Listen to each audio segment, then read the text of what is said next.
Hello ভাই, আসসালামু আলাইকুম, সবাইকে স্বাগতম। সো গাইস, কি অবস্থা, কেমন আছেন? আপনাদের সাথে অনেকদিন দেখা সাক্ষাৎ নাই।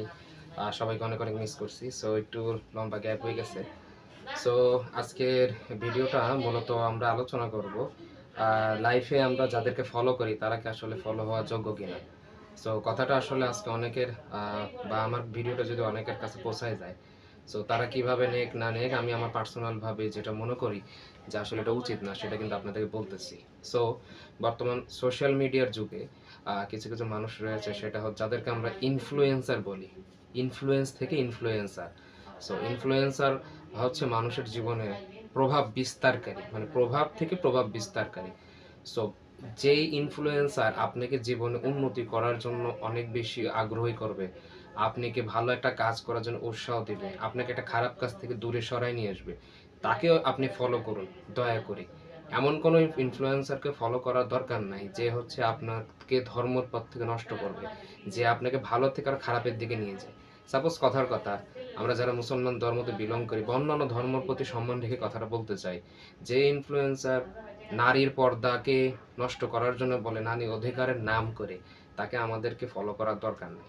সেই ইনফ্লুয়েন্সারদের আমাদের লাইফে কোনো প্রয়োজন নাই, অন্তত আমি মনে করি। সো মডার্ন হওয়ার জন্য নারী অধিকারের সাথে মিলায়ে, হ্যাঁ, ধর্মকে টাইনে আইনে যে এটা সেটা অনেক ধরনের বিষয় আছে। সো যে ইনফ্লুয়েন্সার নারী অধিকারের নামে নারীর শরীরের কাপড় চোপড় আস্তে আস্তে মনে করে কমায় ফেলার কথা বলতেছে, এরকম কোনো ইনফ্লুয়েন্সারকে মানার দরকার নাই। আবার কিছু কিছু ইনফ্লুয়েন্সার আছে এখন, আমরা তো জানি যে আমাদের সমাজটা এত পরিমাণ নিচু নেমে গেছে যে লিভ টুগেদার বা রিলেশনশিপে লিভ টুগেদার বা ইত্যাদি, মানে আসলে আমার ভিডিওটা অনেকে অনেক রকম মনে করুক না কেন, যে এখন আমাদের সামাজিক অবক্ষয় হয়ে গেছে। আমরা শিক্ষিত মানে নিজেদেরকে এমন পরিমাণ প্রগতিশীল বা আধুনিক মনে করতেছি যে আমরা যা ইচ্ছা তাই করি। হুম এখন আহ, আধুনিক হইতে গেলেও আমার কথাটা হয়তো বা আমাদের অন্য একটা ভিডিওর সাথে কিন্তু রিপিট হয়ে যাচ্ছে, কারণ কিছু কিছু ইনফ্লুয়েন্সের কথাগুলা রিলেশন নিয়ে আপনাকে অ্যাডভাইস দিচ্ছে, রিলেশন রিলেটেড অনেক অ্যাডভাইস দিচ্ছে, এটা সেটা। হ্যাঁ, মেয়ে যদি এরকম সিগন্যাল দেয় তাহলে তো এরকম, আরে ভাই আপনি বোকা, মেয়ে যদি এরকম করে, পুরুষ এটা চায়, নারী এটা চায়, এসব কথা আসলে ভালো জিনিসের প্রতি ইনফ্লুয়েন্স করতে পারে না।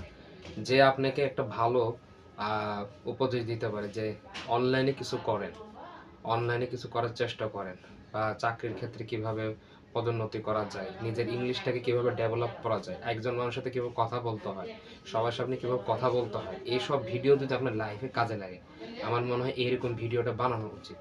তার থেকে আমাদের যদি কিছু উপকার আসে। কিন্তু আমরা বর্তমানে চিরায়ত যে অবস্থা, আমরা খালি এমন কিছু মানুষদেরকে ফলো করতে চাই যে সকল মানুষদের কথা শুনলে না আমার পার্সোনালি খুব রাগ লাগে, যে এরা আসলে নোংরামি করার জন্য মনে হয় ইনফ্লুয়েন্স বা ভিডিও করতে আসে। একটা ভিডিওতে দেখতেছিলাম যে আহ, যে ছেলে বা পুরুষ মেয়েকে চাপাচাপি করে বা শাসনে রাখে, তার মন মানসিকতা ছোট বা নিচু। সো আমার কথাটা এখন আমি যদি ব্যাখ্যা করতে চাই তাহলে আমার ভিডিওটা অনেক বড় হয়ে যাবে। আহ, নারীকে আপনি ভালো রাখার জন্য শাসন, বা যেটা তার ভালো, তার জন্য ভালো হবে, এটার সাথে আবার নারী অধিকার বা নারী শিক্ষার সাথে কোনো রিলেটেড না। সো তিন রকম জিনিসকে একরকম মিলাই ফেলাটা আসলে আমার কাছে বোকামি এবং হাস্যকর মনে হয়। সো প্রগতিশীল বা আধুনিক ইনফ্লুয়েন্সার যারা আছে তারা আসলে আহ, মানুষকে মনে হচ্ছে দিন দিন বিবস্ত্র করে ফেলছে। মানুষকে মনে হয় আহ, তোমরা তোমাদের মন মতন চলো, সমাজে কোনো কিছুর রীতিনীতি না হোক।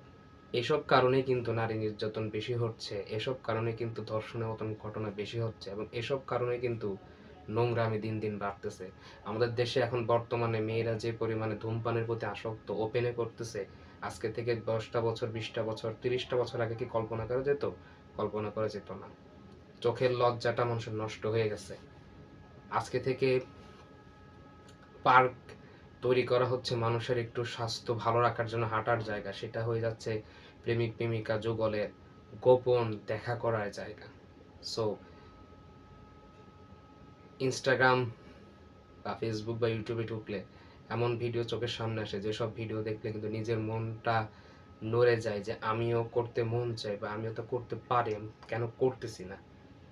সো সতর্ক থাকেন প্লিজ। আমার ভিডিওটা করার উদ্দেশ্য একটাই, নিজের লাইফে বা জীবনে এমন ইনফ্লুয়েন্সারদেরকে ফলো করেন যে 100% আপনার লাইফে ভালোর দিকে, যে আপনাকে আত্মবিশ্বাসী হওয়ার জন্য, যে আপনাকে কনফিডেন্স গড়ার জন্য কিছু কথা বলে আপনাকে সহযোগিতা করবে, এমন সব মানুষকে আমার মনে হয় ইনফ্লুয়েন্সার হিসাবে নিজের লাইফে যদি আমি চিন্তা করতে চাই বা নিজের লাইফে তাদেরকে ফলো করতে চাই, করতে পারি। কিন্তু এমন কাউকে দয়া করে আপনারা ফলো বা ইনফ্লুয়েসড হয়েন না, যাদের দ্বারা হচ্ছে আপনার চারিত্রিকভাবে নষ্ট হয়ে যেতে পারে। যারা বুদ্ধিমান তারা কথা বুঝে যায়, আর যারা বোকা তাদেরকে 1000 ঘন্টা কথা বললেও কোনো লাভ নেই। এবং আরেকটা কথা অবশ্যই সাথে বলে রাখি, সেটা হচ্ছে আমার ইউটিউব চ্যানেলটাতে আপনারা অবশ্যই সাবস্ক্রাইব করে দিবেন ছোট করে, আর বেশি বেশি করে কমেন্ট দিবেন, মতামত দিবেন। হ্যাঁ, আমার সাথে আপনি অবশ্যই একমত নাও হতে পারেন, সেটা কমেন্টে লেখেন। আমার সাথে আপনি দ্বিমত না হয়ে একমত হতে পারেন, সেটাও কমেন্টে লেখেন। কিন্তু দয়া করে একটু কমেন্ট করবেন। কমেন্ট করলে আমি আমার কন্টেন্টগুলো কেমন বানাচ্ছি না বানাচ্ছি সেটা কিন্তু বোঝা যাবে। সো গাইস, অনেকদিন পরে একটা ভিডিও বানালাম। বিভিন্ন ব্যস্ততার কারণে ভিডিও বানানোটা একটা খুব আসলে একটা চ্যালেঞ্জিং বিষয় হয়ে যাচ্ছে আমার কাছে। তবে ইনশাল্লাহ যেহেতু কথা দিয়েছি, কথা রাখার জন্য কিন্তু চেষ্টা করব। তো সকলে ভালো থাকবেন, সুস্থ থাকবেন, আর আমার সাথেই থাকবেন। দেখা হচ্ছে নেক্সট কোনো ভিডিওতে। আল্লাহ হাফেজ।